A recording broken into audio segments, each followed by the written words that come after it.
Daylight, mobbing on earth, boy. MOE for life. Hey, this the part where I separate the king from the pawns. Chestnut checkers, nigga. Let's do it. We rolling. Look, I ain't trying to be friendly with niggas in the least bit, cause I seen friends do some shit to friends in the street shit. Around here, cocaine only thing getting ether. It's a cold world, but I'll draw heat before I delete it. The plot thickens like fake rollies, the block ticking. Coach my youngins only shoot for the bucks, I'm Doc Rivers.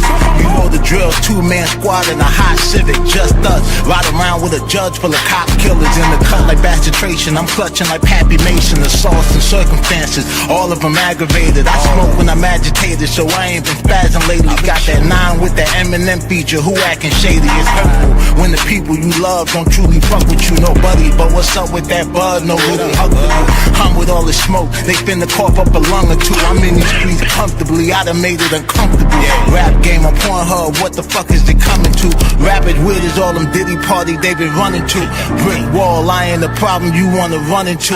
You gon' be a different kind of grounded when I punish you. You don't want your whole stomping ground swept from under you. Leave that little ride home and bring a bigger gun with you. Hard heart, wouldn't spare you bitches if I wanted to. Some niggas only learn under the heat like it's summer school. Told them first time, don't make me say this shit again. If you listening before you try me, pussy, play this shit again. My weapon refused to grow up, gotta raise this shit again. I'm the motherfucking piper, time to pay this shit again. I'm outside, I ain't never hide, sucker, bring it on. This is chestnut checkers, separate the king from pawn. Short stopping niggas action cause we never got along. The groupie been getting fat while I starve and not for long. Nigga.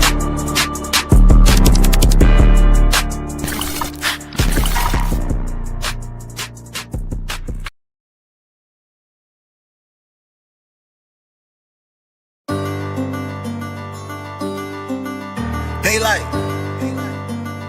mobbing on earth, boy. Showtime. Hey. D-Mark got that heat.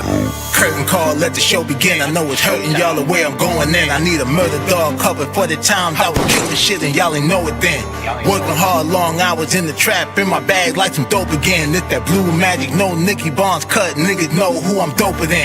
Everybody, old nigga, new nigga, only see a challenge in a few niggas. Lot of y'all can wipe the smile off your face on the mob, it ain't none of you niggas. I just put the switch on the new blicker, rapid fire spitting, it's a boost nigga. 2 street for a lot of you niggas, hard knocks, life, body, 2 jigger. Back on my shit again, endurance, I tire him out like it's Mitchell, and I'm about to put on that shit again. I was trying to be humble, but fuck it, I'm still a man. Don't rap like a kilogram. They finna spin this up top like a ceiling fan. I'm about to pop like a trigger man. From that hustling stock, so I'm all about my dividends. It's showtime, I was trying to get rich in like no time. Underdog with a slow grind, had to run the shit up to a gold mine. Niggas hated like the whole time, now they kept the wave like a coastline. Yeah, these bitches fronted like the whole time, now they front row when it's showtime. Cheering for a nigga, pulling on a nigga, I should pull a Kevin, kick her in the titty. Nah, I'm being petty, baby, I'm just kidding. Going with your move, I ain't even tripping. I had groupie back when I was in the kitchen, had 3 county, catching what I'm pitching. Montana way, started with the dishes, out of town played, not the clock to trip. Real G's round me, we gon' do the fiction. Niggas rub me wrong, it gon' be some friction, it gon' be a spark. I'ma stand on business, ain't no favorite op. I can stand them niggas, they gon' lay in dirt. Candlelight visuals, face on the shirt. Now you get the picture, Psalm 23. Now you get the scripture, homies ain't gon' fly, they done got religion. I be outside, functioning with killers, police outside, hunting for the dealer. Bitches mouth wide, hungry for a nigga. I ain't even drop no money on the tigger. True player, I be turned with the ism. Bad bitches know the vibe I be giving. Fuck the haters and the lies they've been telling. They'll make the news at noon 10 and 11. Showtime, it's showtime. I was trying to get rich in like no time. Underdog with a slow grind, had to run the shit up to a gold mine.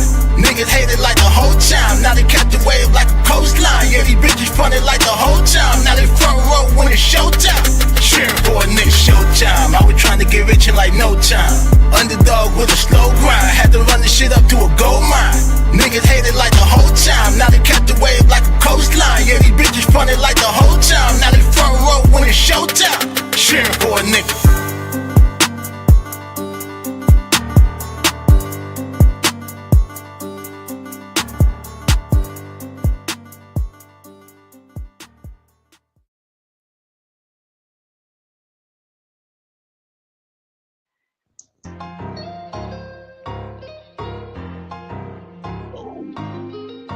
Yeah.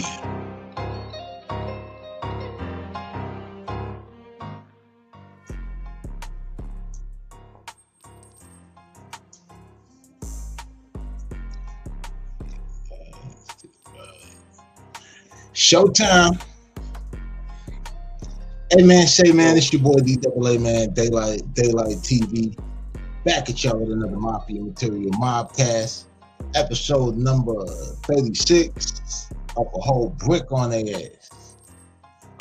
Got my bro host World Pet in the building, aka Jimmy Jump. Niggas don't know about it. Niggas don't know about it. Oh, you know. Yeah. My nigga, what's good? Shit. Still trying to get my shit together from the damn dentist visit. Yeah. I'm over here doing the same thing. I was putting some things together. Yeah, we had a close call. Thought you wasn't gonna make it today, my nigga. Shit, I thought I wasn't even, but I said, fuck that. I can't let the people down. Hey, but you know what though? Even though I wasn't sure,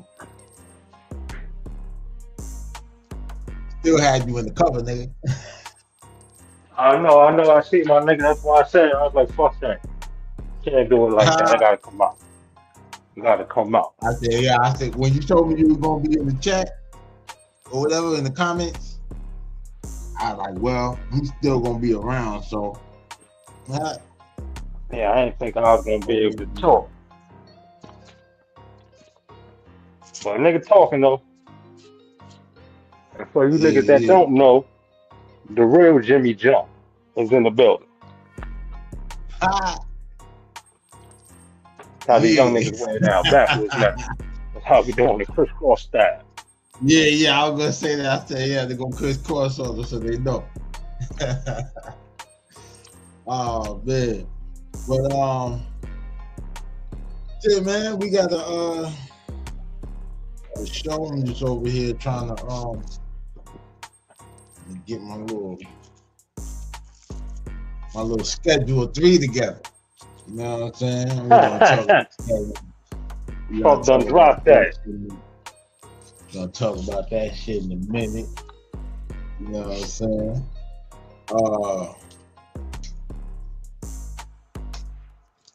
Man, so shit, I could do this. I could multitask or whatever and shit. I'm daylight now. Fuck.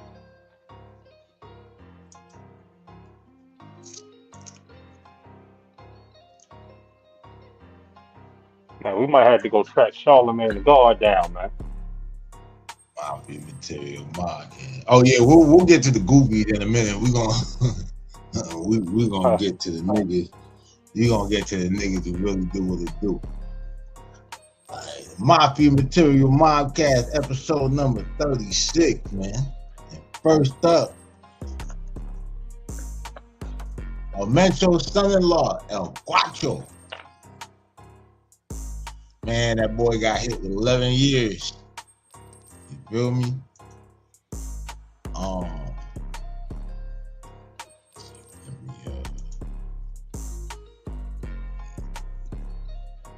This is the actual picture, bro.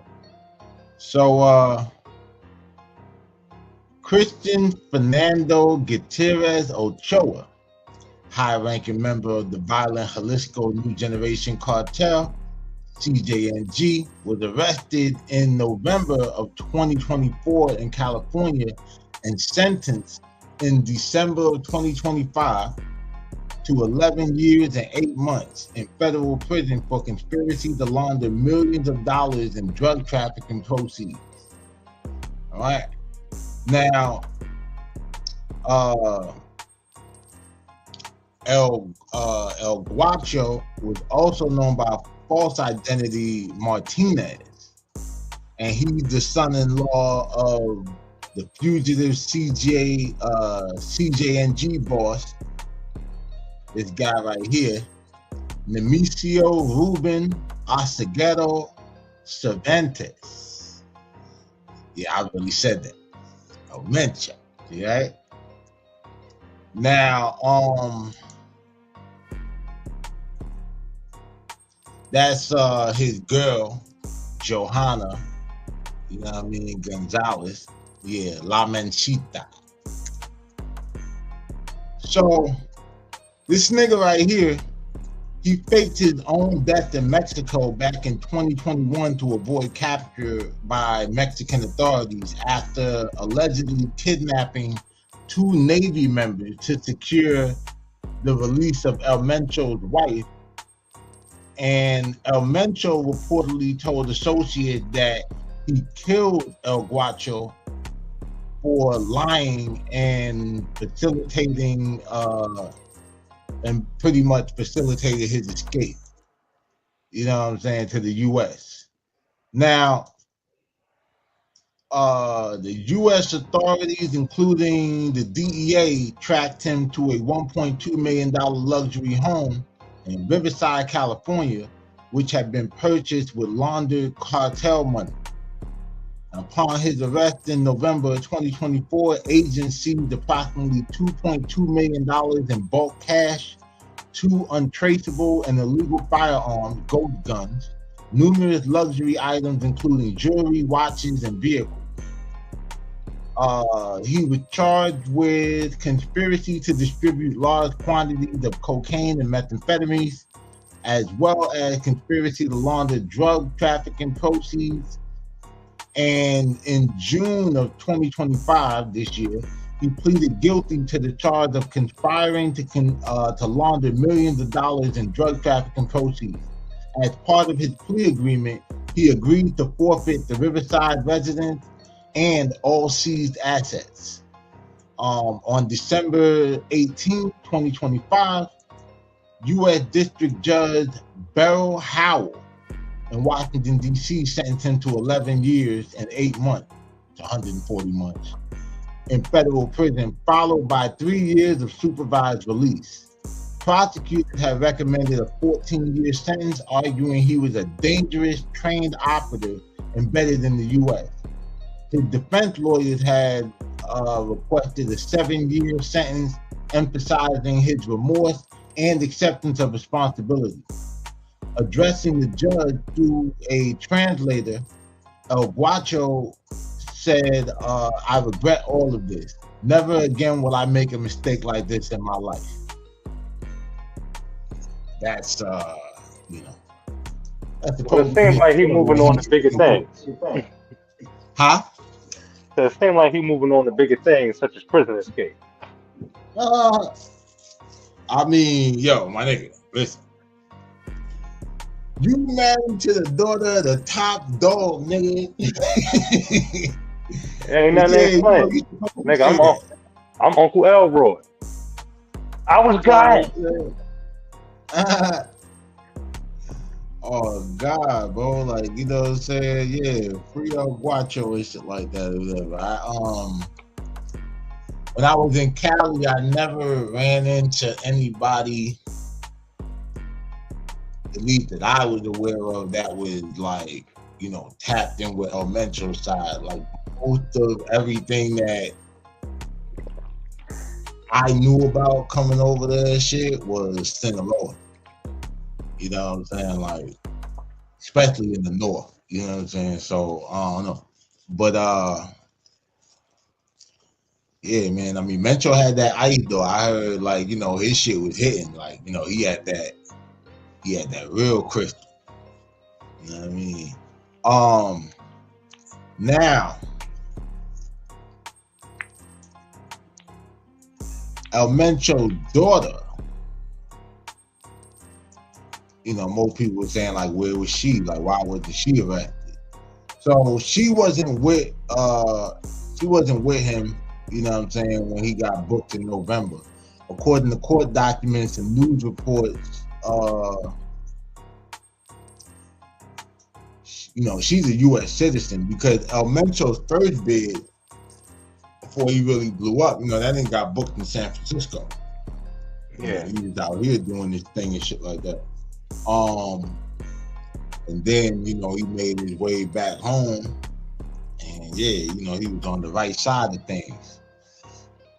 But they were living together in the luxury home in California using a fake identity. Authorities suspected that MENCHO assisted in the scheme, you know, like I said, for him to get out of there along with his daughter. And her name is Jessica Johanna Acevedo Gonzalez. You know what I mean? She had already been arrested in Washington, D.C. in February of 2020 when she arrived for her brother's court hearing. You know what I'm saying? She pleaded guilty pretty much to the same thing, money laundering charges, and was sentenced to 30 months in prison in June of 2021. So she out. She was actually released early from federal custody in April of 2022 and presumably returned back to Mexico. What's crazy about old boy faking his death is, you know, they had said that El Mencho, there was a rumor that El Mencho was dead. You know what I'm saying? And I think he was trying to do the same. He was trying to pull the same, like, rabbit in the hat trick. You know? We're trying to get up out of there. Yeah, because I mean, shit, he was already kind of living like a ghost, and like the rumors of, you know, El Mencho being dead, you know, all of that shit is fake according to U.S. and Mexican authorities, because he still remains a fugitive with a $15 million bounty on his head. It was 10 million, and then they upped that bitch or whatever to 15. Damn. You know what I'm saying? Yeah, they want 15 million for that boy. They got WhatsApp for this nigga and everything like that. He got his own email, elmenchotips@dea.gov, and all of this shit. You know what I'm saying? So the fake death scheme that, like, most recently, you know, it gained traction after, you know, his son-in-law. That's really how I found the article. I was trying to figure out what the update was on him, you know, on that rumor. You know what I'm saying? And then this shit comes up, and I'm like, oh shit! So it's a nigga who actually did fake his death. Attached to El Mencho, but it's not El Mencho. You know, yes, I had some other notes up in here. Mexican authorities, so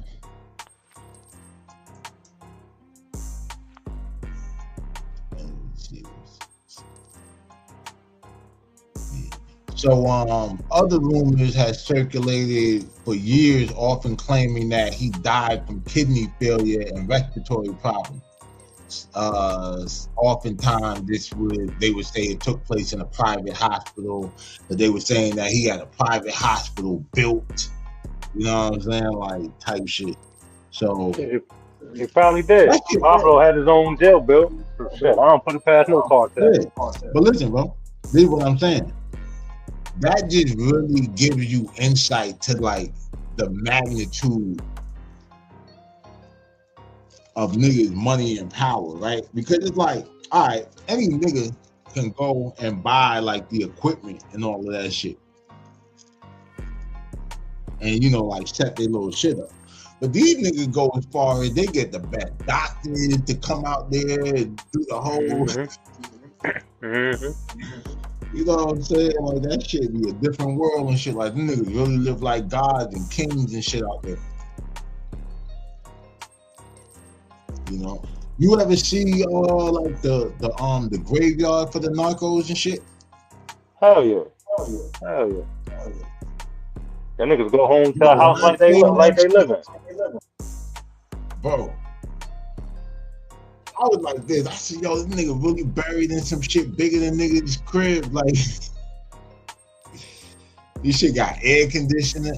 Bro, You know the shit real when you dead and they still got a live band that comes and plays your favorite music at the gravesite every day. Like, well, that's the real, like, I don't know, that's like some Egypt shit, like the pharaohs and all that bullshit, nigga. Nigga, when I die, they better come play Styles P. Fuck all these niggas at my fucking gravesite every day. Oh shit. Nah, you know what the crazy is, like I've seen the shit where they have like the air conditioning put in there, like one nigga parked like a Porsche or some shit like that in the middle of like the living room area. Cause it's like, yo, you could really go on that bitch and chill, like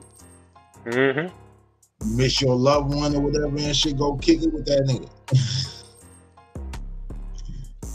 I'll be like, shit, motherfucker tell you trying to live in that bitch, but that's what I'm about to say, nigga. Fuck around, one of them homeless motherfuckers be up in there. Probably keeping that shit spick and span too. You damn sure ain't gonna violate. Damn, so ain't. Damn sure ain't gonna violate. Violate one of them niggas' grave site, you gonna be at a grave site. It ain't gonna be a nice one. Yeah, but you know the whole rumor about bro being dead, like the claims were frequently spread by rival cartels and splinter factions, sometimes through what they call narco mantas and shit. Those little signs that they be putting up, kind of like to create confusion and all of that shit. El Mencho, like, it's kind of easy because bro really keep a low profile. He like the real, he might be like the real Osama bin Laden of the fucking like narcos and shit. You know what I'm saying? Because this nigga really be in the cut. Like the only picture they have of him, I think, are like pictures from when he was actually like detained and like little mugshot pictures. It's like one picture of him with his kids or something like that I seen. But yeah, and they believe that like Mexican authorities, US authorities all say the same thing, that you know, they believe he's currently hiding somewhere in like a remote location in the mountains and all that shit. And they also issued a bounty for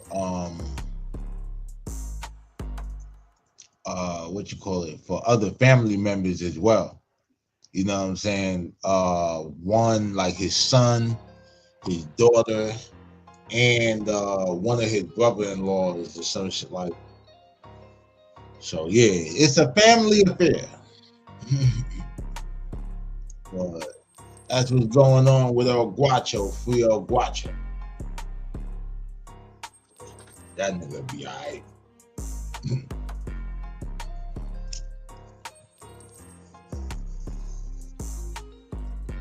Some niggas you just know commissary ain't gonna be a problem. Yeah. Shit, whatever house he in, ain't nobody gonna have no commissary problem.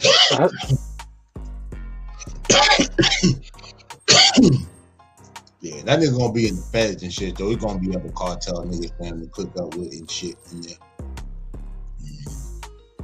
Roy, what up? Roy, what up?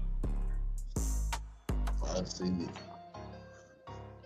But yeah, that's our cartel news and shit. Mafia Material MOBCAST.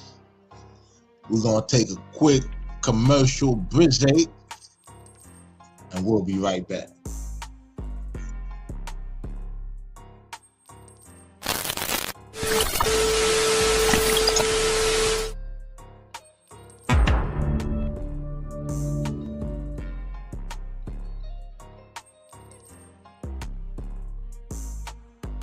On this edition of The Adventures of Black Jesus featuring WorldPest. WorldPest and Black Jesus make the trap say amen. You see that? Just a little heat and faith, and the soda starts to change its ways. Keep it moving, keep it gentle. Transformation takes patience, but it'll rise up when it's ready. Pick your... While the work dries, Black Jesus offers some good game to some Mary Magdalenes. You know, water in the wine is cool, but conversation into connection, that's the real miracle. Preach. And if y'all ever need a little more light in your day, just remember, you're already radiant. Okay, Prophet with the smooth line. Meanwhile, World Pest is riding around, making collections, hitting bitches with 5-pound dumbbells. He hit my mother with a 5-pound dumbbell. I heard it. I heard the sound before I even made it up the stairs. She's in there fighting for her life right now, and all I can think about is that look in her eyes when she saw him coming. All went well, and the trap was full of joy until a punk motherfucker tried to run off with the bag. Yo, you can't outrun the Lord, man. Watch me. That baking soda ain't free, brother. I just needed it for cookies. And I just needed you to pay. Fine, here. Keep it, but next time ask. Miracles don't cover shit. And what happened next?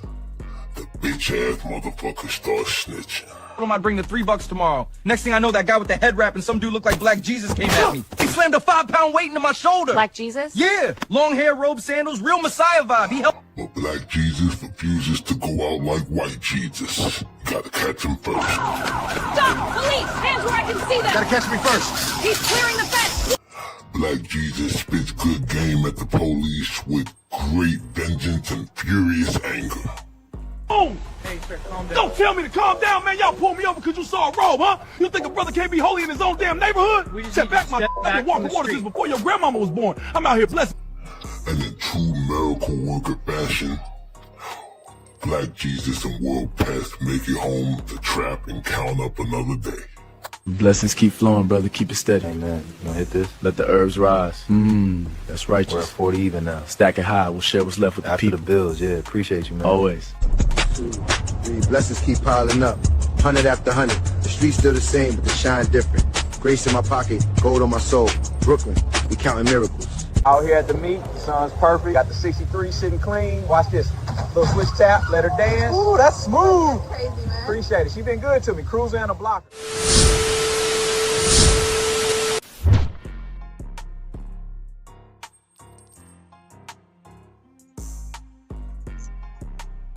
And we back.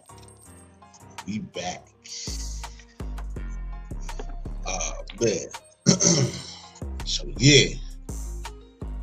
While we burning it down. A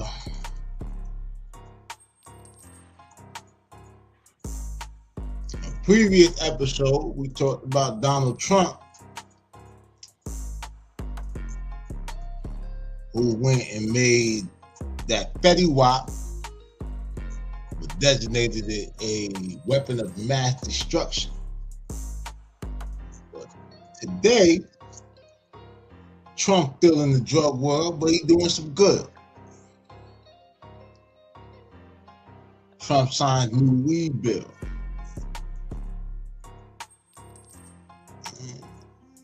Let's get into this shit.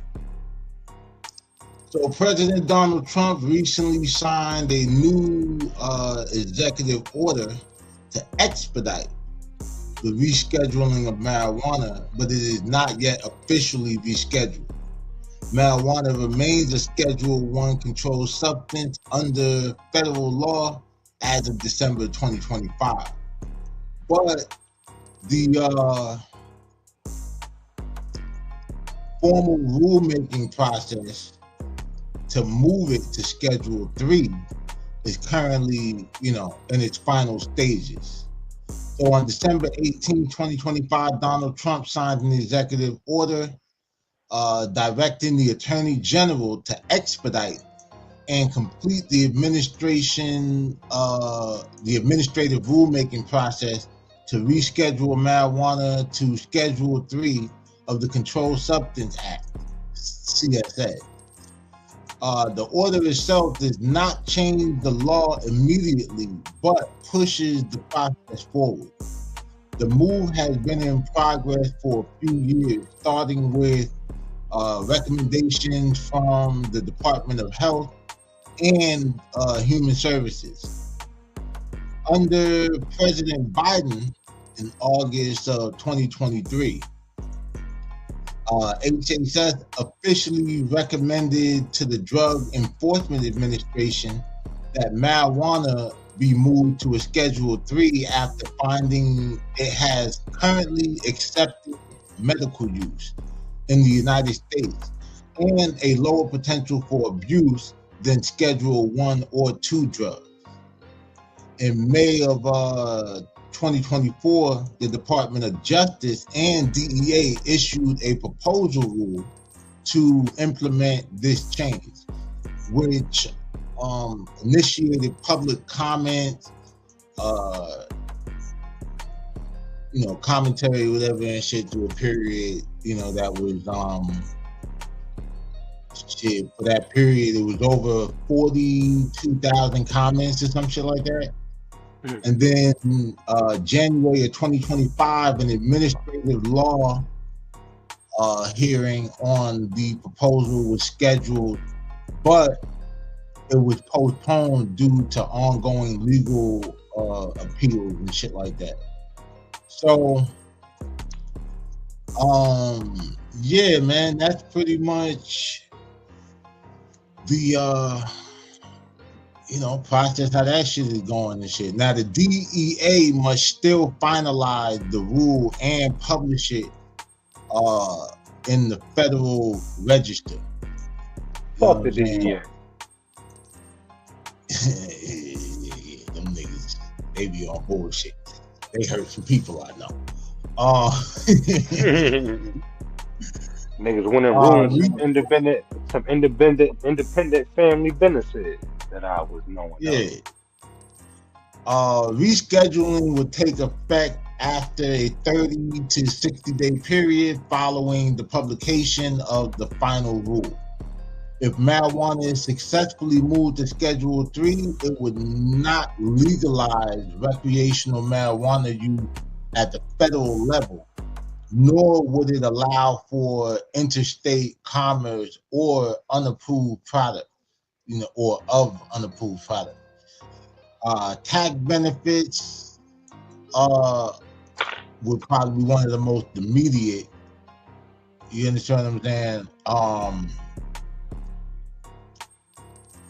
And significant impact, for state legal cannabis businesses would be the elimination of IRS Section 280E, which currently prohibit businesses trafficking in Schedule 1 or 2 substances from deducting standard business expenses, resulting in high effective tax rates. So yeah, that shit will be a plus or whatever, definitely for the niggas who already got their little dispensary popping. You know what I'm saying? Because now them niggas got, like they can write off certain shit, packaging, different shit like that. And see, Big Pharma pay that shit, but it's like the amount of money that they get and the way they're able to tap into the Medicare and Medicaid insurance and actually have the government put the bill for some of their, custodies. Their taxes, they hit a little different. Plus, a lot of them big pharma companies are silently owned by people who are on Capitol Hill. Mm-hmm. That's why they got such a big ass lobby in Washington and shit. Y'all can say what y'all want about the Rainbow Mafia, but they lobby ain't bigger than Big Pharma. Man. Hell no. Big Pharma took Kobe Bryant out. Oh shit.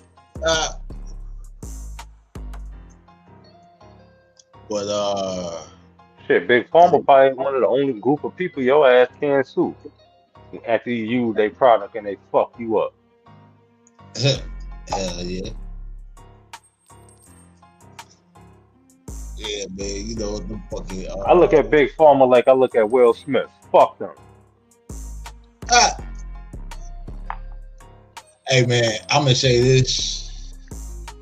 I made a killing off of them 80 milligram oxys once and shit like that or whatever. So I'm like, in Yeah, between yeah. how I feel about Big Big Pharma. Yeah, 'cause I definitely got off with the OC 60s, 40s, and 20s. Statute of limitations is up for all you people. What are you talking about that? I done did my time for that. I don't give a fuck. They helped me get money, and then the DEA came and fucked up my shit. That's why I say fuck the DEA. Yeah.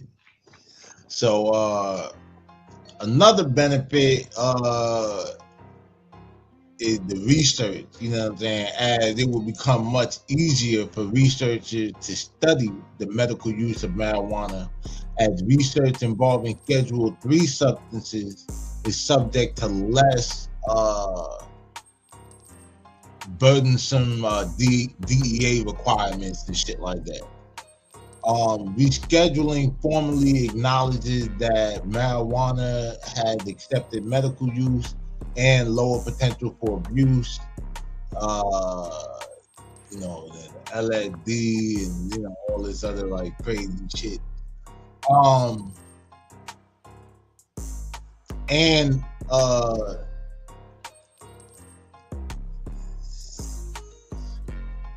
it doesn't necessarily affect, you know, like the consumers and shit. So it's like if you live someplace, or let's just say you're on federal paper, like, you know, you're not in the clear yet. You know what I'm saying? Like, this shit is not recreational. Like, it's just acknowledging that it has medical benefits.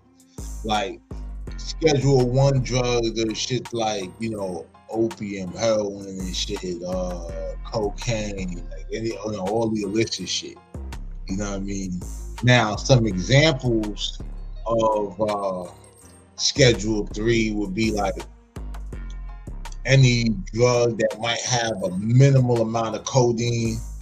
You know what I'm saying? Like Tylenol 3s and shit. Yeah, Tylenol with codeine, even ketamine. They even had what you call it? Let's see, they got I got some notes on joints or whatever classified as what you call it? So yeah, the codeine joint, like I said, products like Tylenol with codeine, anything that contains less or no more than 90 milligrams of codeine and shit is considered Schedule 3 per dosage. Ketamine and anesthetic used in both human and veterinary medicines that has you know, dissociative properties and shit, anabolic steroids and all of that shit. You got hormonal shit, whatever, like testosterone that can often be abused for muscle building and shit like that. What else they got on here? Androgel or some shit like that. Like, yeah, it's all kind of like little shit or whatever that's Schedule 3, but yeah, so that's what's going on with Trump and the new weed bill. You know what I'm saying? Like, we getting closer and closer to legalization. You know what I'm saying? Shout out to Big 4-7, used to be 4-5. You know what I'm saying? This nigga Trump got 2 jerseys. Bet my last $45, nigga. Oh, yeah. But yeah, Trump making America great again. Trump making America great again.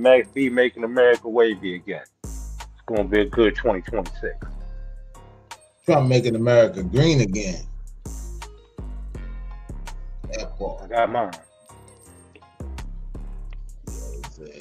Yeah, man, it flips in the air. I want to see the Trump haters that smoke. That got shit to say about. So I want to see who the Trump haters that smoke. That has some shit to say about Trump now. Oh yeah, well, you know, they'll try to find a way to circumvent giving him his props on that. They can circumvent foot in their ass too. Hey, but like I said, man, Trump is a Gemini.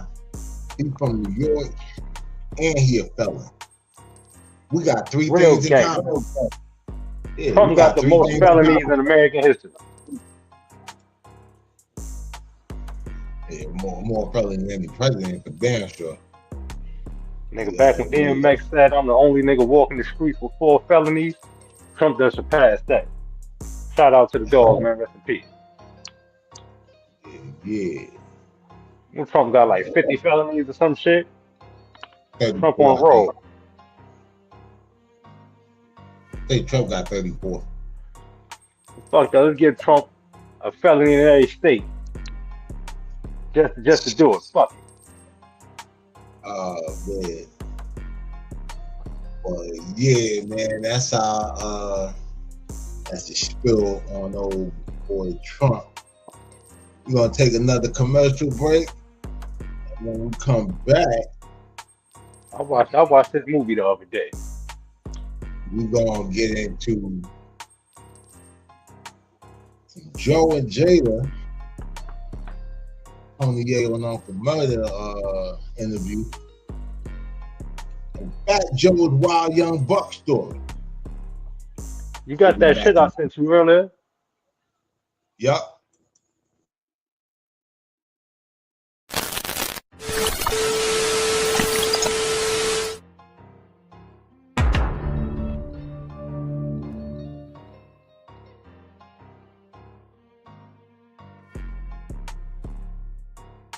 On this edition of the Adventures of Black Jesus starring World Pest, we enter the Philadelphia Rainbow Mafia rapper Kid. Yo, listen up. Crown on my dome, feathers on fire. I'm the king of cock, there is none higher. Strut like a rooster, spit to the sun, inspire, let the...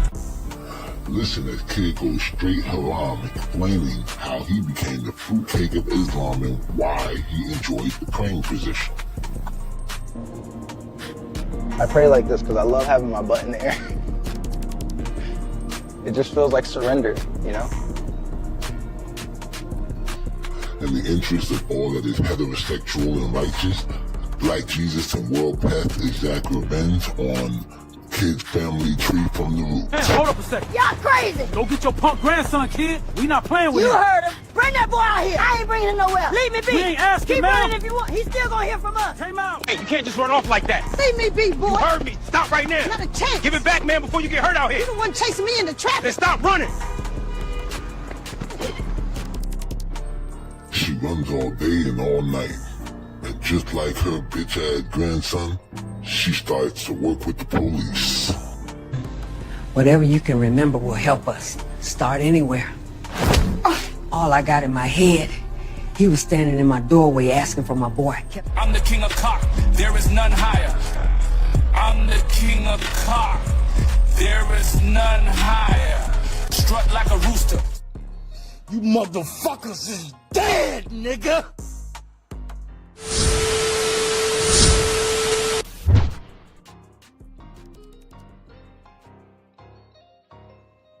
Oh yeah. We back. So, like I was saying, recently, Joe and Jada had the boy Tony Yayo and Uncle Murder, East New York. East New York. In the building. Talk about some things, a lot of things we're gonna get into. First, we gotta talk about Fat Joe's Wild Young Buck story.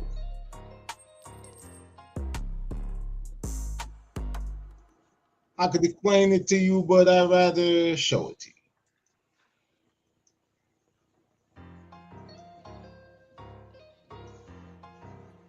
Get Joe up here. Cat Joe. We had beef with y'all. We're not elaborating on that, but you know what the biggest shit used to get me mad? We used to do this. Yeah. This nigga talking to me. Yeah. This nigga Yeah, right here. yo, look. Yeah, that's That nigga know he doing That's this some shit. funny shit. Ah, you Yo, know that's what some this funny is. shit. You know what's crazy? Ah! That's some funny shit. Oh my Look, God. everybody we beef with, I looked. They thought it was this. Everybody we beef with, I looked up to. I be in my man Fat Shop Basement, rest in peace. DJ Rough Hands, playing your first album. Nah, but Yayo, no bullshit. You had a winner with that one. And the crazy shit is, until you started doing interviews, a lot of people didn't even know what the fuck that shit was about. We just thought your ass was tripping. Whole time. The crazy shit is, he actually got that from 50 Cent. That's the crazy shit. 50 Cent the one who actually told him to do that shit. Now he ain't even part of the group. Yeah, 50 Cent the one who told him to do that because he asked him what he was going to do when he go on video. So the fans won't see him. He said he going to go like this. Is it? That's when Ye was on the run. 50, he was sleeping on 50 couch. Now they done David Ruffin the little nigga. Which little nigga was that? Marquise. Oh, okay. That's crazy. Yeah, Marquise definitely out of music. That nigga went. You know what they should do for him? Before you fuck with that little nigga again. That'll actually be a smart move, but 50 ain't worried about music, so he ain't gonna do that. Like, bro, if you think about it, a G-Unit reunion tour will sell more than anything right now.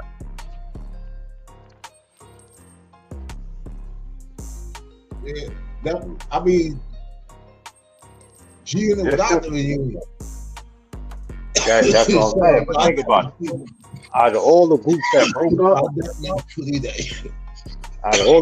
broke up, they the only group that never got back together.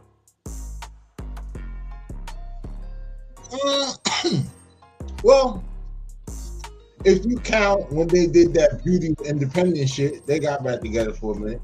50 counted that as a reunion. I don't count that because Game wasn't there.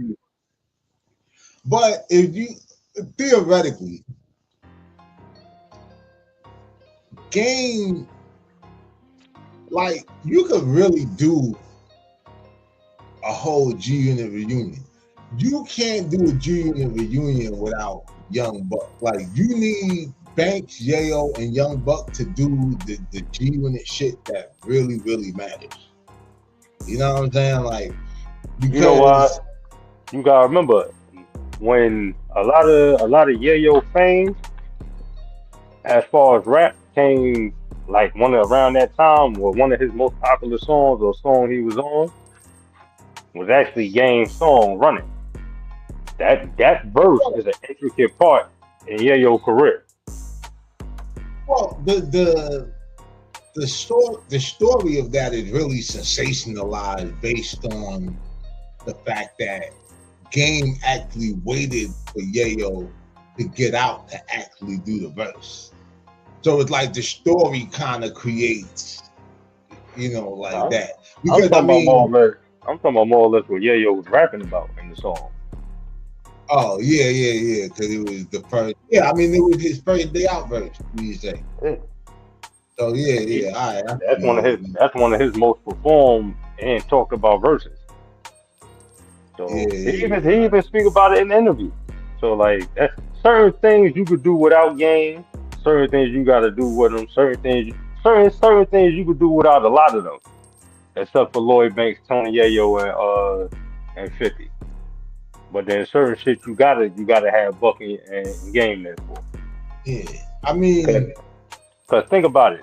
Even if they do the I really want to love you, the shit with Joe. Even one song they got with Joe, they gonna need Buck and they gonna need Game. Yeah. I'm just saying, like, for the most part, a G-Unit reunion to me, I mean, yeah, it's like. It's 50, Banks, Yayo, and Buck. It's like Game is kind of like yo, it'd be nice if you showed up. Like, you know what I'm saying? Like, but it's like, bro, we're still gonna be in a trance about, you know, of nostalgia. You know what I'm saying? Like, the only one you could do a reunion and not have to, and they don't have to be there at all completely, is Mace. Oh yeah, I mean, well, he wasn't like there long enough. Like, this nigga don't even. To be honest with you, bro, I'm gonna just say this: if you, because I even say for Buck, right? And this is why I say Buck or whatever and shit more than Game. That Bloodhound record on 50 Get Rich or Die Trying album is Buck's record. Mm-hmm. You know what I'm saying? So he was even involved in the creative process from like Jump Street. Like, he's official G Unit as of 2000. Yeah, a lot of those songs, Buck. Yeah. A lot of them songs is Buck songs. He just wrote it, and 50 either, recreated the song with his verses, or he just took the whole song. Well, the Bloodhound shit was the only thing, because most of that shit was produced by either. Listen. No, I'm talking about later on down the line. A lot of shit that they was doing was Buck songs. Oh, well, I mean, like, cause here's the thing. All right, so like, I mean, when we talk later on down the line, like, what do we talk?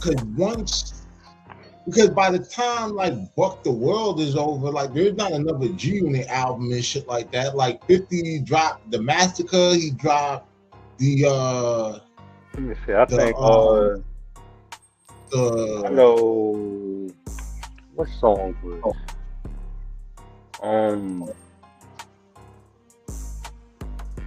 I'm Too Rich for the Bitch. That's Buck's song that he wrote. He actually got a version for the song, his own version that he actually put out.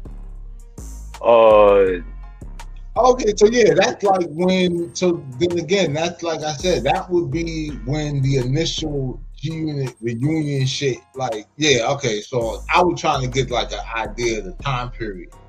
You know, even before that, I'm trying to think of what songs from the Massacre. Anything after Bloodhound came out, so he started writing. There's a lot of shit he started writing, and you know, he just definitely just did the. They just did the regular music business thing. Nigga, if I put my name on it, it's gonna sell more. That's all that shit was. But at the same time, he put 50 name on it. Like, hell, see, the thing with Buck from what was explained, bro wasn't getting no royalty check. Like, bro don't get no royalty. He just started getting royalties like 3 years ago. So a lot of shit he was writing, he wasn't even getting paid for. It's just that 50 was doing the Suge Knight thing. I'll buy you this, and you do this.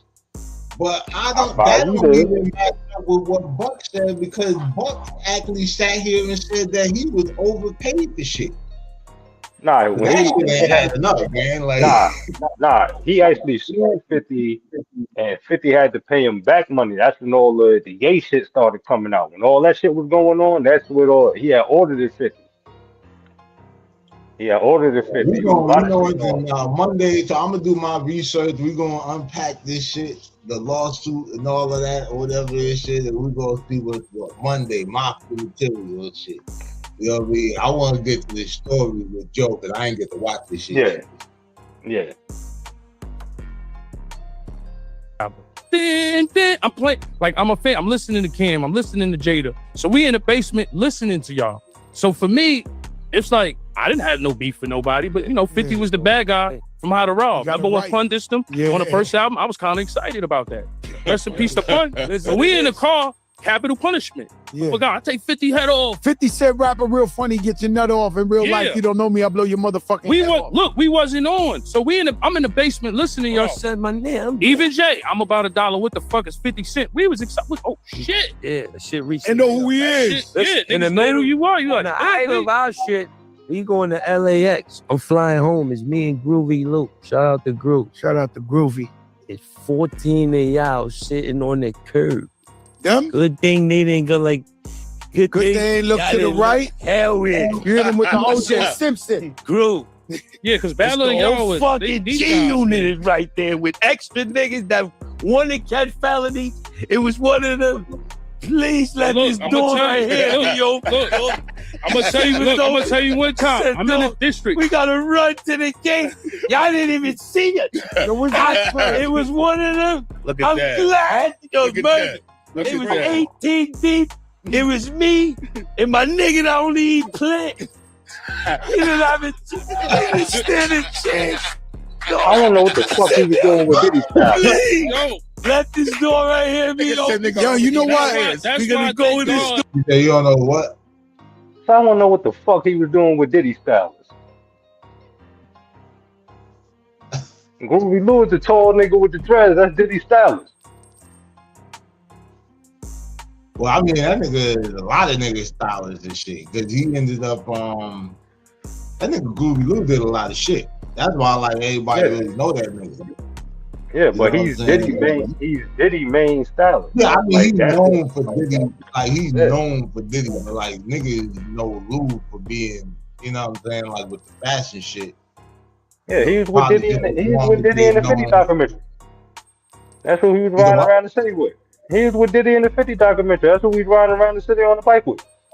Yeah, but what I'm saying is, like, outside of, like, the Diddy shit, it's like niggas know Lou, you know what I'm saying, like, for that fashion shit. It's just that when Diddy got on and he started doing that shit, because Diddy couldn't get Dapper Dan.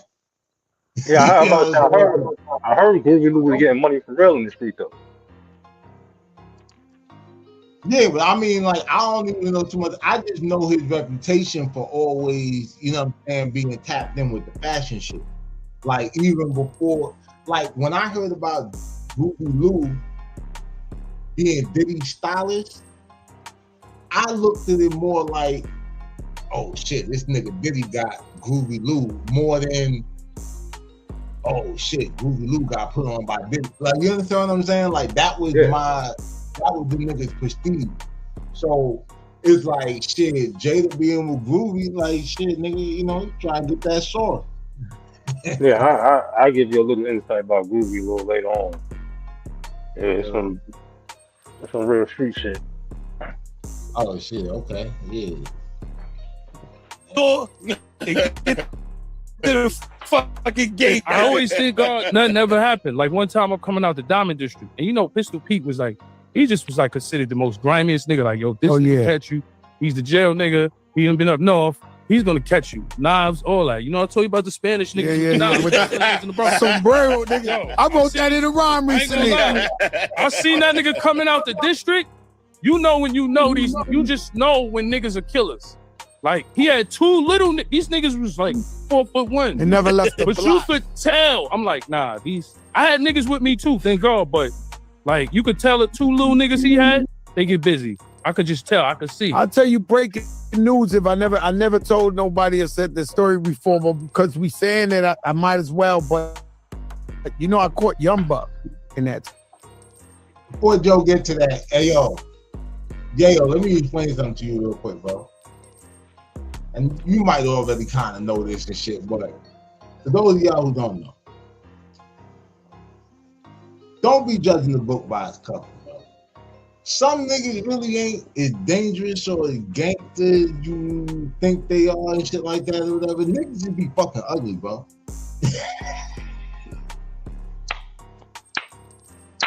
Listen to what Fat Joe say. Because he definitely had the ugly ones with him. Don't shit be scary about these niggas except how they look. That's a fact. Back to the content though. Oh shit. I never heard that story. You know he ain't gonna tell 50 that.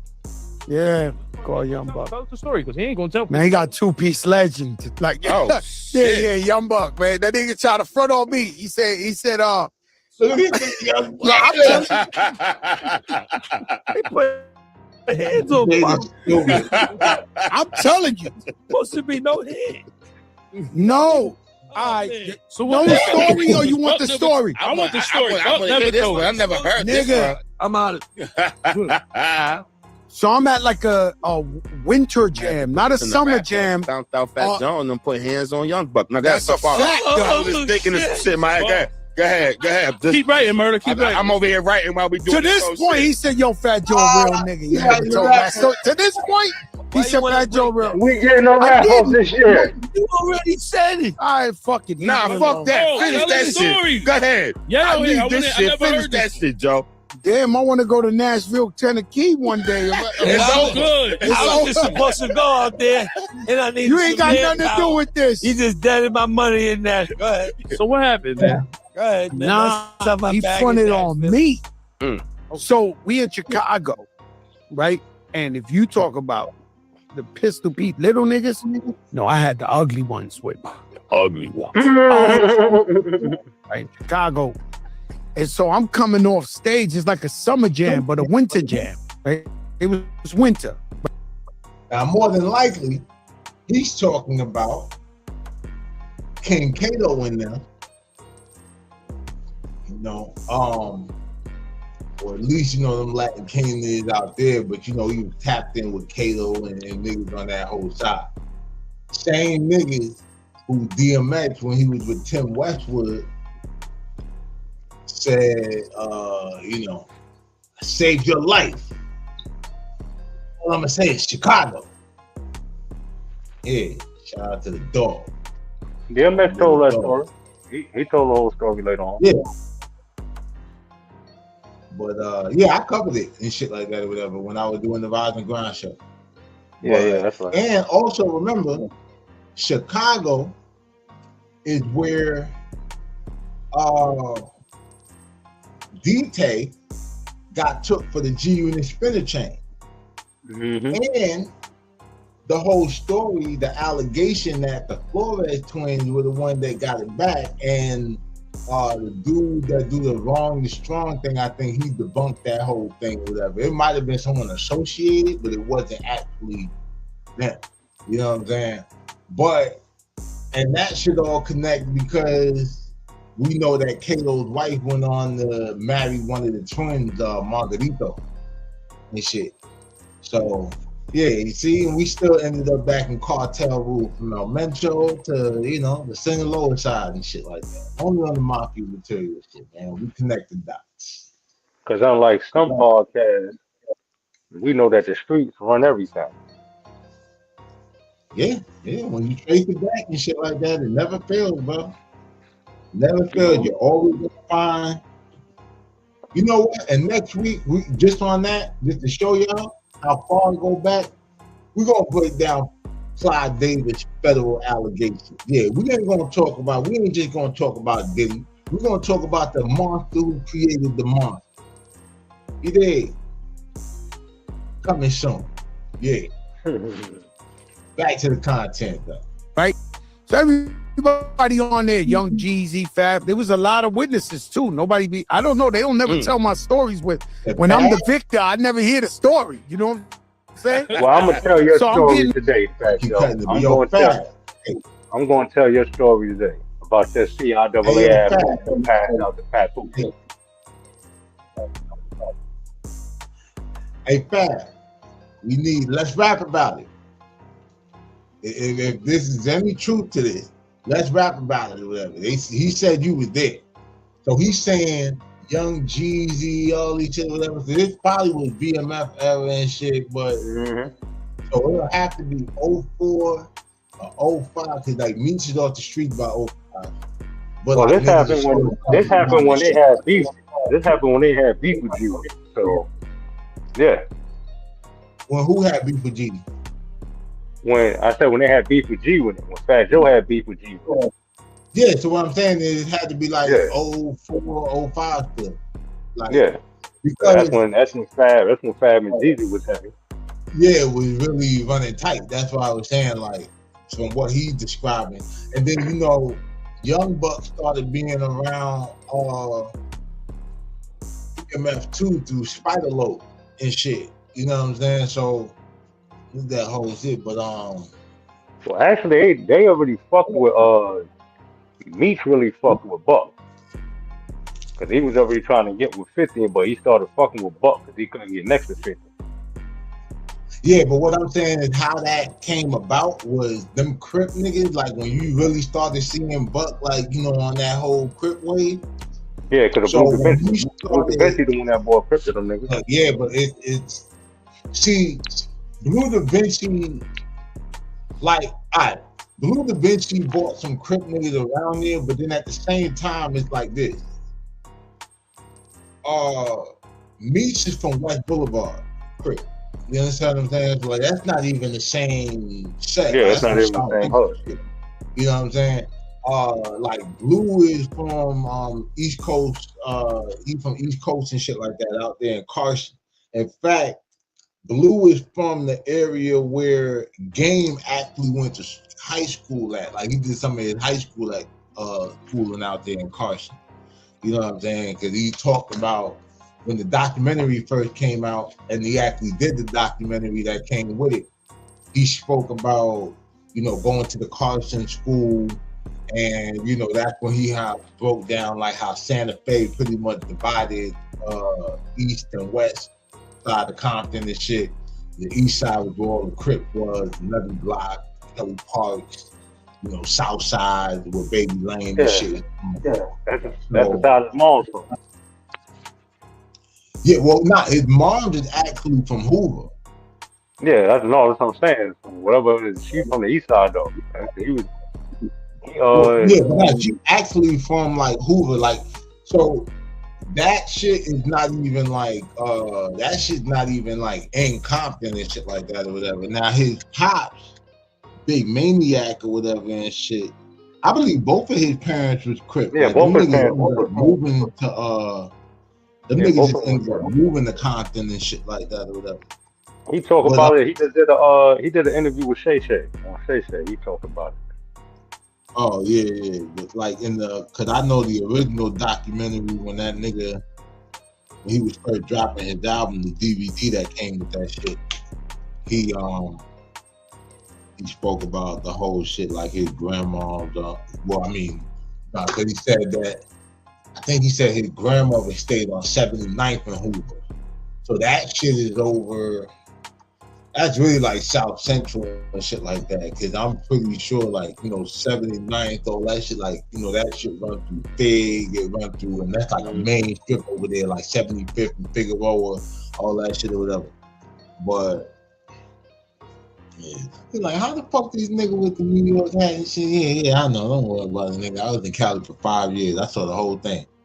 Not to cut that short, but I'm checking out the fight. We got a few stars in attendance. I know you've been covering the reggae scene, behind the scenes lately. You've been getting some stories up.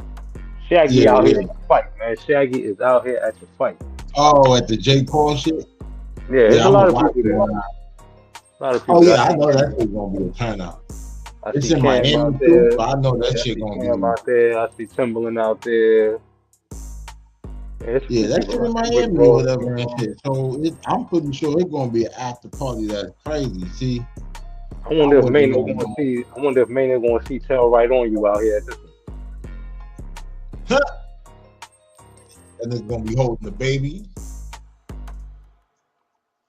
Trying to make sure he don't get snuffed up. So hold on a second. Let's see. Off the stage and it's dumb dark, like it's mad dark, and there was somebody up on the second thing. He was like, yo, crack.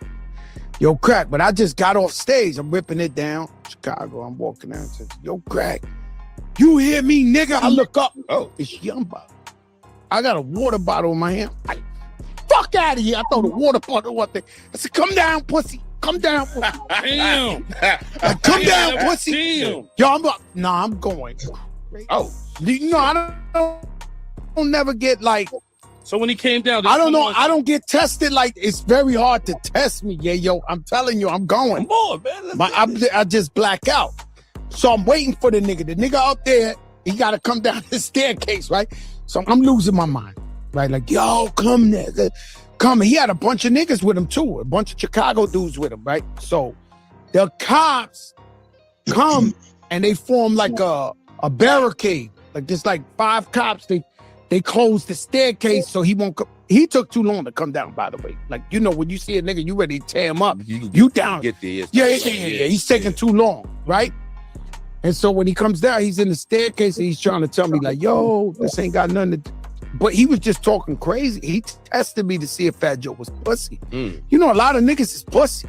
They act like they sure tough, he just but wasn't you catch saying him. what up? Like he said, Hell no. It was at the height of the beef. Oh. So he's in the staircase. Yo, I wasn't this and that. But he poked his head out just 1 second over the cop's thing. One nigga called him. Come on. Niggas like, what he do? Even the barber hit him. So what he do? Even the barber hit him? He hit us with the mop bag. Yo, it wasn't like that. This, that. Damn. Then we jumped. I tell you, I had that was the sad. I had the ugly niggas with me. My bad. I'm just thinking little lines again. No, I'm just telling you, it was like this. Yo. I never heard this story. It's the first I'm time telling you the truth. Not A lot of stories we never heard. He don't want to come up here. He can't come up here anyway. Because the nigga ain't down with the movement no more. He can't come up here. Say his part. What you gonna say? I'll tell you his face. Come on, JD, you fucking with Listen, me. you want to talk about Buck? I never had a problem with Buck. I never kicked him while he was down. I just think, you know, back in the days, you know, come on, we from New York. When we was at war, it was all grimy tactics. I could tell you your grimy tactics. I could definitely tell you your grimy tactics. He's with it. Remember when he got Green Lantern fired back in the day? You remember that? No Green Lantern slants on here. No Green Lantern. Yeah, Green is family. Green is family. Yeah, hey, yo, listen, Mr. Top 5 Dead or Alive. Hey, listen. You know how, you know when your pen is so nice that they like, yeah, he ain't fucking with you, bro. Like, remember when I said I wouldn't, like, if I was like, yo, bro, I'm gonna keep it real with you. You ain't fucking with that nigga. When I was talking about 50 and Fast, like, if it got to rapping, Yeah. and I'm like, yeah, I tell a nigga like, yo, Fib, I fuck with you. But you don't want to rap with that. Yeah. That nigga different. I mean, Fab was throwing shots at Banks when Banks was in the unit. Fab be throwing shots, man. Don't nobody be trying to throw no shots back though. I don't know. Well, I mean, I can kind of believe that. I mean, shit, you know, Joe Budden went through his whole thing with the unit. Yeah, but see, they threw their shots back at Joe. They ain't throwing no shots. Nobody throwing shots back at Fab. Niggas throw shots back at Joe because they just figure he one hit wonder from Pump It Up.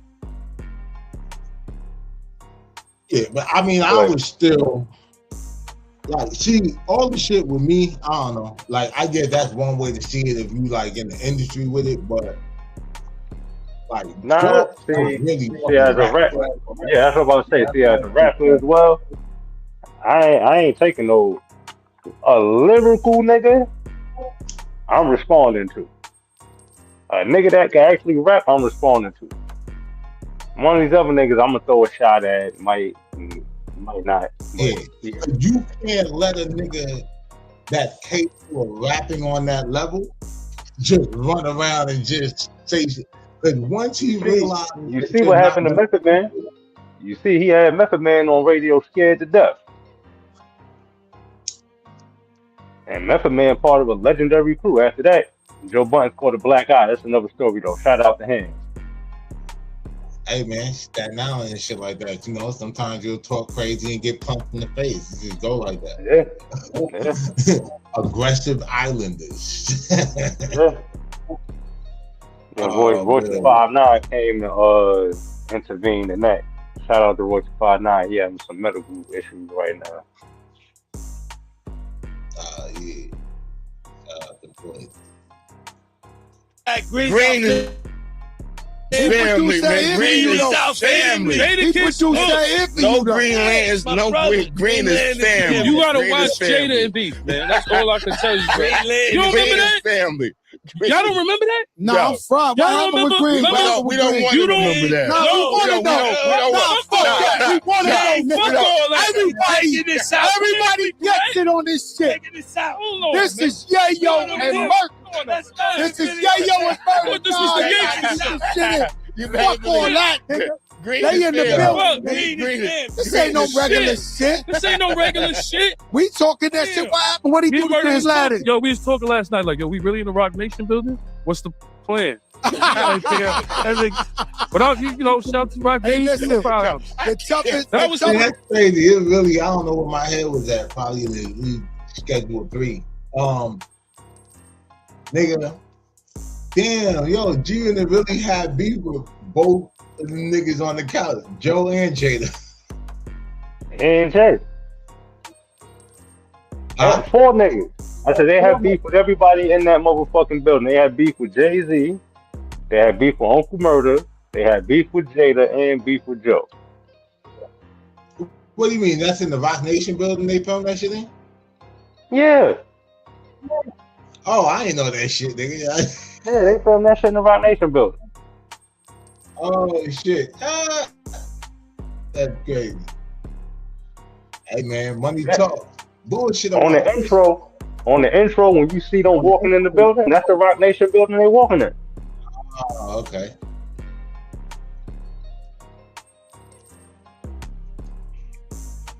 I need to start going to the nice parts of the city and shit like that again. Like, I be slumming.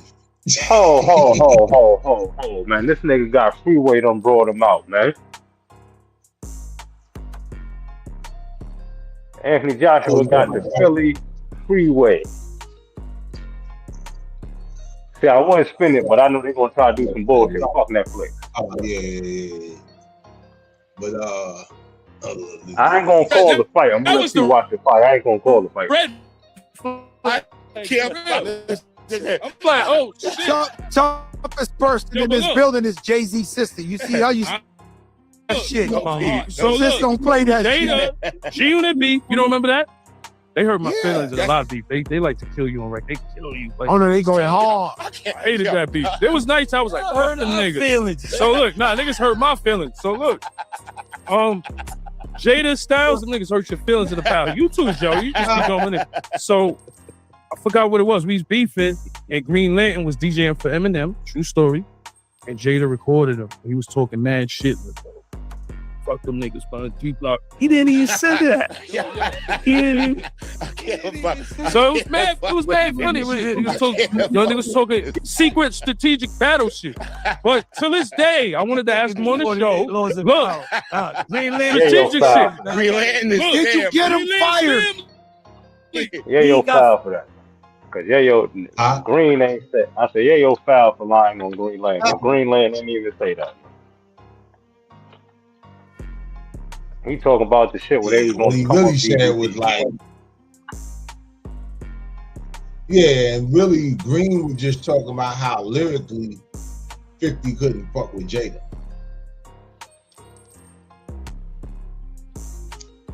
That was really the context of the conversation. Yeah. I mean, bro, to be honest with you, 50 one of my favorite artists. Keep it real. 59, he beat people due to creativity.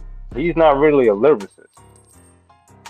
So, I mean, he's not a punchline like rapper.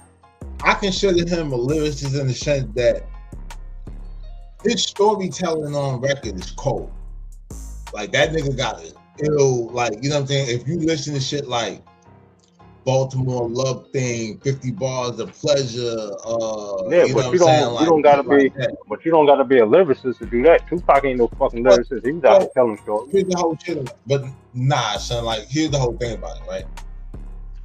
By definition, like a lyricist, let me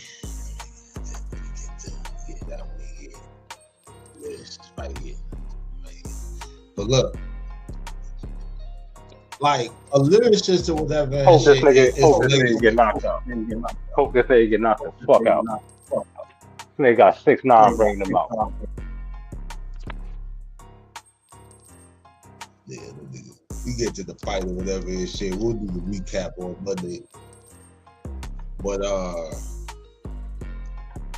here's the shit. Like, a lyricist, like a lot of niggas, like get this shit twisted, like the same way they get what a freestyle is. You know what I'm saying? Like all tangled and twisted. I'll probably do like a rap 101. You know what I'm saying? Like segment of the show one day. But it's like the ability to, if you rapping some shit and it's like, you can tell me, like Tupac was very plain and direct. I shot a nigga with the 9, got back in the car, went back to the house, and it's in the dark. Like, you know what I'm saying? Like, all right, cool, we shot a nigga, whatever. There's a certain intricacy with storytelling and shit, like where it's kind of in depth. There's like an emotion or whatever and shit. Like, you know what I mean? A nigga might describe like sweaty palms and, you know, all this shit. The nigga might actually relate the shit to something that you're familiar with, to where now it's like you can see the image. You get what I'm saying? So in that regard or whatever and shit, I consider, you know, like when 50 come on, like Black was flashy, like Alpo, gun happy, like Pappy. Grimy motherfucker mommy, nigga. Yeah, like you seeing the whole shit. And when you think about Slick Rick coming up off of, you know, like the KRS-One, like even in the Get Rich or Die Trying movie, where the song, the Caesar, there's a drug dealer by the name of Caesar, and it's with a 9mm.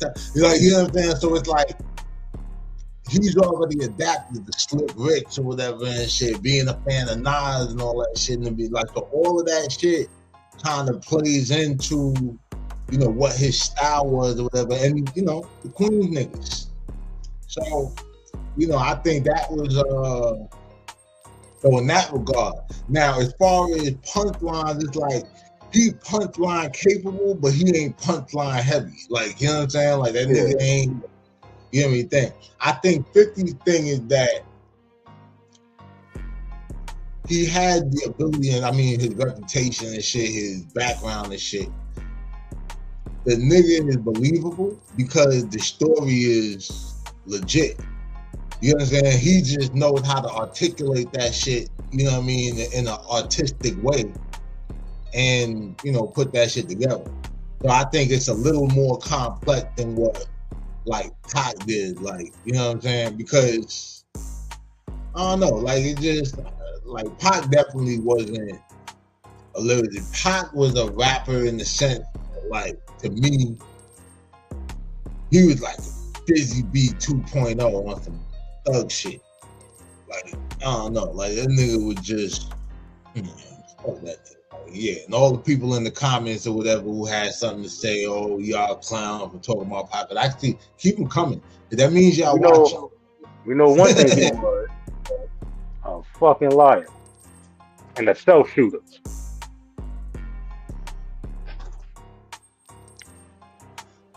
Like, man, that nigga tried to kill his kid.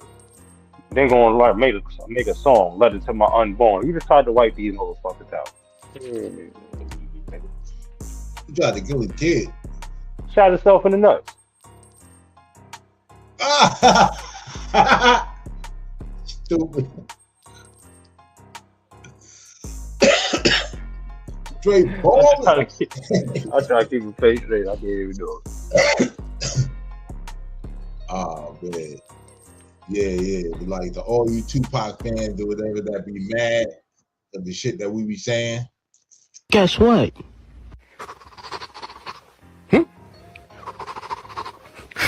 You're a bitch. Wallahi, I ain't lying.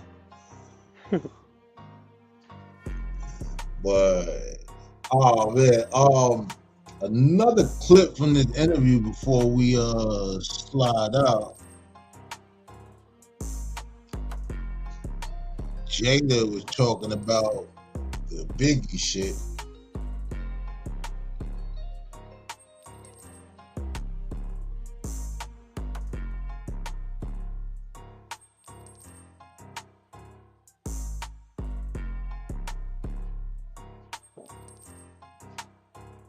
If you notice on Life After Death, there's not that much features.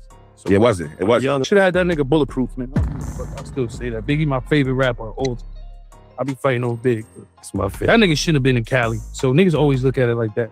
No disrespect to nobody. See, he shouldn't have been in Cali. No, but save it for your show. But save it for what? I'm only listen. gonna talk Because no, it's a good thing to talk about. What's the part? That was our first time ever in LA. I was with him. You was with it? He was smiling. He was happy to be there. It's not one of them, I'm seeing all these shits on the ground, saying shits, Puff made him go there. He wanted to be there. He was happy. He was happy that I haven't seen him. Gotcha. And daddy. So Kirk Burroughs, back on your bitch ass, nigga. You was a liar.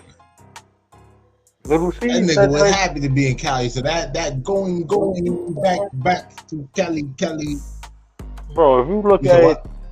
it, and Little C said that when he was up there on their show. But if you look at the shit where the cop did the documentary and they show him in Cali and all that, you don't even see Diddy with that nigga when he was out there. And he was outside in Cali. Yeah, that nigga was on Rodeo. The nigga got a tattoo out there. All kind of shit.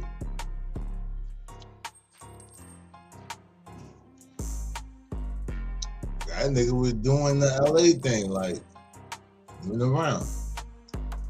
And then the Mansfield Crip nigga said that shit. He was fucking with them. Like, they consider him a friend. So now, whatever the thing was with the South Side, And you wasn't moving on. You wasn't moving on Del Dog. You was fucking around Mansfield Crip. Nobody was moving on Del Dog. Del Dog, the one who orchestrated the source robbery with Suge Knight. So if he was running with Mansfield, you definitely wasn't moving on Del Dog. yeah. So look, so in that sense, it's like this. The Mansfield, the way Bro broke that shit down was it wasn't even on no pay the check-in type shit. Like they was actually cool with niggas. Mm-hmm. You know what I'm saying? So Biggie was definitely probably outside wherever the weed was at, and you know what I'm saying, the girls and all that shit, like real playboy shit. Cause niggas gotta remember, unlike Pop, Biggie is a financially successful rapper. So this nigga got bag to blow, cash to show, nigga. You understand what I'm saying? Like, so this nigga probably out there hitting the Versace store and all kind of shit. And also, unlike Pac, Biggie's an actual street nigga. Pac not. That's a fact. Real drug dealer boy, them. Loves it. Over there, yeah. Little C told us the same thing. Party. Listen, I know you get mad, man. I gotta keep it right. You gotta let him talk. You said your hits me story. Let me say my piece. I got you. Down to the party that you see, the last picture with the cane, the thing, him, Stevie J, Puff. We in there. We was mad. I don't know what son happened with Puff. We was over there, ice cream.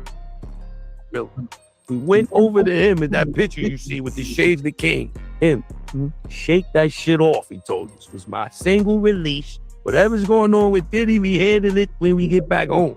Here goes so Cristal or Don P, whatever was the thing. Gave us like 2 ounces. Said, go over there, shake, smile, nigga. Shake that shit off. We got my single.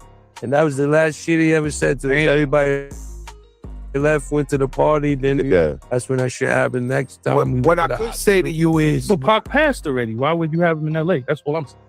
Pac was dead already. You know the beef was. Now that you think about it, now, it's a hard thing to say because I seen him. He was happy like Chris. He wasn't like, oh, they come, they want to kill. That nigga was like, he was chilling. Yeah, he was chilling. I understand, but I just, in my mind, when I look at hip hop, because we get to look at it. Now we get to look at it, get a little older. Now we older near that shit. So y'all don't agree, but Pac just died. No, when we look at it now, yeah, you're right.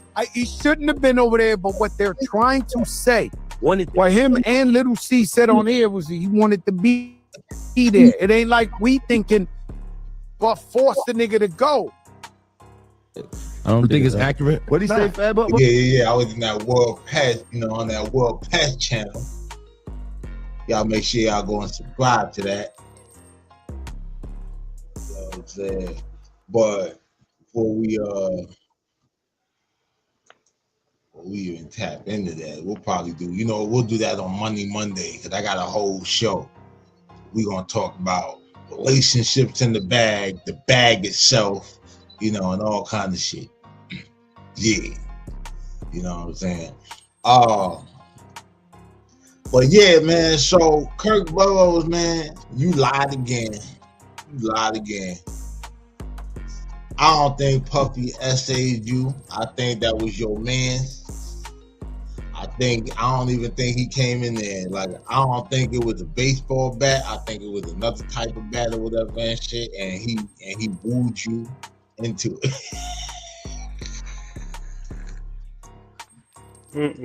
Tell the truth, Kirk. Tell the truth. Tell the truth and shame the devil. You didn't want to go and all this other shit. And that's it. So now we can't believe everything Kirk Burrows said. You know what I'm saying? We can't believe everything that Diddy's ex says. He's the bitter ex. You know what I mean? But yeah, man. That's our show for today. We'll be back next week with some more of that mafia material shit for y'all. Big Triple M shit. And well, you got anything to say to people before we leave? Nah, not too much, man. Just tune in more with the guys. Well, I'll tell you what we'll do. Check out the group chat or join the group chat. Yeah, definitely join the group chat. Definitely go check out some of the clips from the pod, you know what I'm saying? Shit be clipping up. And shit, before we go, because I'm gonna go once I jump off of this, I'm gonna watch the fight. Cause Jake Paul and Anthony fought yet? They on right now. They 35 into the second. They 35 before the second ends. Alright, so watch this shit. So right now it's second round. Who you got in this fight? Who you think gonna win? I think Joshua gonna win. Yeah, my money on Josh. I think Josh gonna win. So we will see on Monday. You know what I'm saying? Who won this shit and all that shit. And then what dope is, the big purse and everything like that. I'm pretty sure that shit will get. The only reason I really say that he gonna win, because now he actually don't fought. He's actually fighting a boxer that's still active. See, like when he fought Mike Tyson, it's cool to say you fought Mike Tyson on paper. Yeah, it looks good on paper. But right now you fighting old Mike Tyson. You ain't fighting Tyson while he's still fighting. That's like the niggas that fought Mike Tyson when he just needed the money. You ain't really fighting Mike Tyson. The whole thing is the reason why I don't even put the whole Tyson fight in that competition in the conversation. This shit actually count toward their official record. That Tyson shit was really just an exhibition or whatever. Yeah, only reason I put him there because everybody been fighting. So what I'm saying is he's fought other boxers, right? This is just his first time fighting an actual bro. His whole. What I'm saying is he has actual sanctioned fights and shit to where he has an official count record, right? That whole 12, I think 12-1 or some shit. Yeah, that's on under his promotion. His shit they don't got no belt with the WBC and all that shit. They not recognized. He doesn't have a belt because he's not a contender for a belt yet. The thing with Jake Paul no. What I'm saying is not that he don't have a belt, like him himself don't have a belt. No, there's no belt to win in his league. Like he don't even have. he doesn't have a league. Like he still has Yes, to he get do. The sanctioned. MVP. Bro, No, MVP promotions is his. Oh, Yeah, that's his shit. That's a promotion. It's not a league. It's not like the WBC. It's not like the WBO. It's not like the WBA. It's none of those Bro, things. they count it as a league, bro. Oh, This fight right here, listen, this fight right here with him and Anthony Joshua is going on they shit. They pro record. Bro, I promise. Listen, we're gonna do it. We gotta get out of here, but we're gonna do it. Yeah. I promise you on Monday, I'm gonna have all the facts and shit like that or whatever. It's just a promotion company and shit. It's not an actual boxing commission where they have, where they get the fees like what Bud Crawford had to pay the WBC to keep the belt and shit like that. Like they're not set up like that. It's just a promotion company. You know what I'm saying? But yeah. My money on Anthony Joshua, World Pass. So basically, the Mafia Material vote is on Anthony Joshua. Monday, we'll do a full breakdown, you know what I'm saying, on Jake Paul, who won, you know what I'm saying, who bought who out, the energy, the money, all that, you know what I'm saying? It's the Mafia Material MOBCAST. Hit that like and subscribe button, smash that notification bell if you're really mobbing with the content. And as always, stay dangerous so you can be safe. Or else. You motherfuckers is dead, nigga. It's your boy Daylight, man. My bro host World Pass. We out of here.